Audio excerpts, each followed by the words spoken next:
વડોદરાની જીવાદોરી ગણાતી વિશ્વામિત્રી નદીને પ્રદૂષણથી બચાવવા વડોદરા મહાનગરપાલિકાએ હવે કડક કાર્યવાહી શરૂ કરી છે. નદીમાં કચરો ફેંકનારાઓ સામે હવે સીસીટીવી કેમેરા દ્વારા 24 કલાક નજર રાખવામાં આવશે અને નિયમનો ભંગ કરનારાઓ સામે કાયદેસરની કાર્યવાહી કરવામાં આવશે.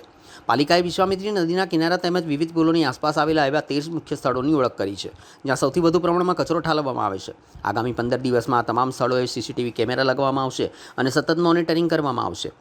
નદીમાં ગેરકાયદેસર રીતે કચરો, પ્લાસ્ટિક અથવા અન્ય ઘનકચરો ફેંકતા વ્યક્તિઓ, વાહન ચાલકો અથવા સંસ્થાઓ કેમેરામાં કેદ થશે.